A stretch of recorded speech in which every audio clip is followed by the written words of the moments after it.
narito na naman tayo para sa isang napaka-sweet at nakakakilig na love story nila Kalingap Edu at Ate Viancy. Tulad mo ay aking makilala at kung ano ako'y... Para sa pagpapatuloy ng ating love story ay may pinuntahan ng EDC Love Team na isang tourist spot sa Hong Kong. At ito din ay sobrang sikat kagaya ng kanilang unang pinuntahan ng Disneyland. Pumunta nga sila dito dahil syempre bago sila umuwi ng Pilipinas ay dapat marami na silang napuntahan para naman sulit ang kanilang pamasahe papunta doon at pauwi. At syempre para na rin makapag-date sila ng dalawa lamang sila. Dahil nga nitong mga nakaraan ay napakarami nilang kasama. Ngayon naman ay meron silang time para sa isa't isa. At nung naglalakad nga sila ay talagang magka-holding hands pa na makikita ninyo sa aming nakaraang video.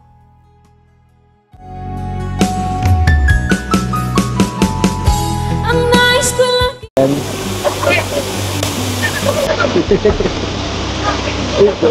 Uy, grabe oh. Holding hands mo ako, kakakilala pa lang natin. Ano ba yan?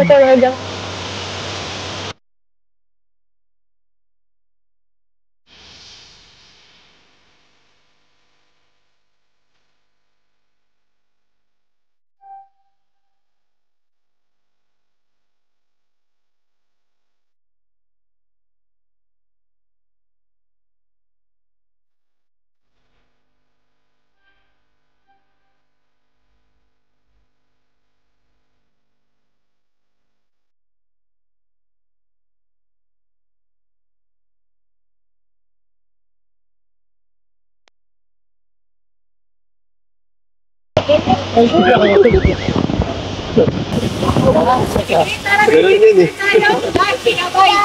Susuka. Ate kayo po yung tita ni Viancy, ano po? Ay, opo. Kumusta naman po? Okay lang po. Kumusta naman po si Viancy para sa'yo? Ano masasabi niyo po sa kanya? Sa mga achievements po niya ngayon? Ay, ano po. Proud ako dyan, Kalingap, kasi at least po, malaki po yung improvement niya ngayon. Nakakatuwa po yung mga nangyayari sa buhay niya ngayon eh. Parang, ano, yung... Kung ano ako'y tanggap mo na, hindi ka rin nag-alilangan pa. Nakita natin na si Ate Viancy na nga ang unang humawak sa kamay ni Kalingap Edu. Kaya naman sobrang hinilig ang kanilang mga viewers dahil parang nadudulas na si Ate Viancy ha. Ano kaya ang kanilang tunay na relationship sa isa't isa? Bakit parang sobrang komportable na niya? Mga nangyayari sa buhay niya ngayon eh.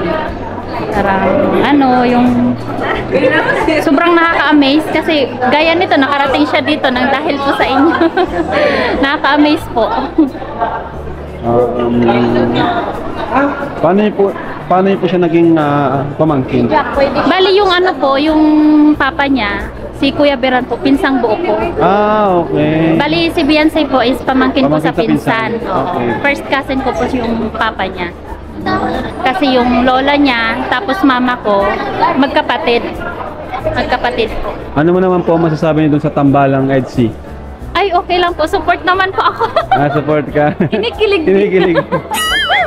Pag nanonood po ako ng vlog yun, kinikilig din ako. Support naman po ako. Ang ano nga po nila, maganda din po yung tandem nila. Nakakatuwa po. Kay Edu po, ano sabi niyo po kay Eds? Kay Eds, ayun, pang second time ko na tong na-meet siya dito sa Hong Kong. So, ayun, okay siya. Tahimik ka na? Opo, tahimik na tao. Pero mabait. Mabait po. Totoong tao. Oy, may ano? Quarters. Tara, saan po tayo? Sa Nanlian, dun sa ano, baba na tayo, baba.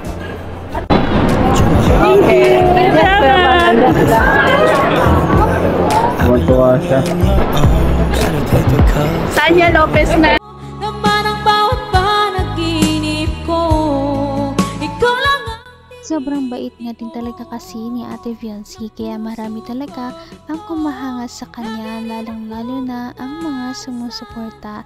Lahat ng kanyang mga kamag-anak ay sobrang proud sa kanya dahil naiahon niya ang kanyang pamilya sa hirap. Syempre sa tulong din ito ng Kalingap team. Sige po, tara po. Picture po tayo.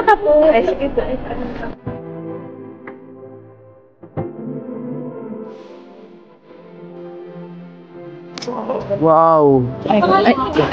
Grabe, para tayong nasa India ngayon ah. Dami ko nakitang kamukha ni Kuya Robs. Grabe, ang init na. Ganda dito, no? Para tayong nasa Japan. Para pala itong temple. Oo. Bawal daw maingay dyan sa loob. Dito ka... Mga ano yata dito ta, mga banal yata dito ta. Parang ano yan, no? Bawal daw pala dyan maingay. Diyan sila nagdadasal ng mga monghe. Ito yung mga nakikita ko parang ganito yung sa Japan. Eh. Ang ganda ng mga ano. Sobrang linis, grabe. Ngayon lang nakita ng mga ganito. Ikaw. Siguro sarap dito ano, pagka gabi na tambay. Ganito. Tahimik. Oo nga, ganito klase tahimik dito. Bagay na bagay sa'yo. Para rin, hilig ka mag-ano eh. Magmuni-muni eh. Pumira. Magmuni-muni. Sa gilid ka lang, Ano mo nasabi? TikTok ka lang. Hanggang wakas ay tayo ng dalawa. Palagi kang naman ang isip. Ano na kaya talaga ang kanilang tunay na relationship dahil sa paggagala ay talaga namang naka-holding hands pa ang dalawang ito. Pasimple nga lang sila ngunit talagang nakikita pa rin dito ng kanilang mga viewers. At syempre masaya din naman ang mga ito para sa kanila dahil kita naman na nag-enjoy talaga sila sa kanilang Hong Kong trip. Hilig ka mag-ano eh. Magmuni-muni eh. Pumira. Magmuni-muni. Sa gilid ka lang, Ano mo nasabi? TikTok ka lang. Yay! Ito talaga akalain na ano. Hmm? Nakapunta ako dito. Gusto mo kurutin kita para maniwala ako. Kurut kita please ngayon. Namumula ka na pati oh. Namumula ka na pati. Ano eh, sa init o sa kilig?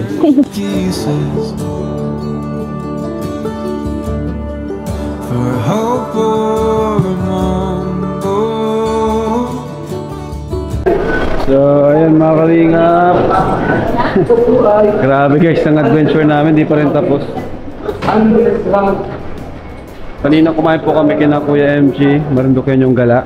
Then ngayon, punta naman po kami sa Mongkok. Dito po si Badus eh.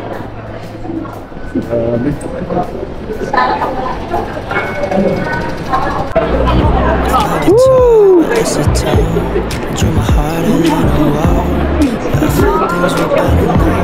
Mongkok.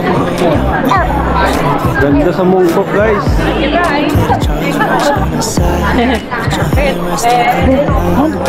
Ganda baby no? Wow! Tuwa siya oh. Ayan guys, nasa night market po. Sana nga ay marami pang magmahal sa love team na ito at hindi na talaga matapos ang kanilang pagsasamahan dahil sa dami ng kanilang mga memories na nabuo, mahirap na talaga itong pantayan kung magkakaroon pa sila ng panibagong love team. Sana nga ay mas tumagal pa ang kanilang love team at mas dumami pa ang kanilang mga supporters. Napaka-sweet talaga nila at napakabait ng tambalang ito kaya maraming sumusuporta. Kaya naman, sana ipatuloy natin silang suportahan at mahalin si Viancy, si Kalingap Edu at ang Kalingap team. Yun lamang at maraming salamat sa panonood. Abangan natin kung magkakatuluyan ba talaga si Kalingap Edu at Viancy. Hanggang sa muli! Bye! Ngayon'y abot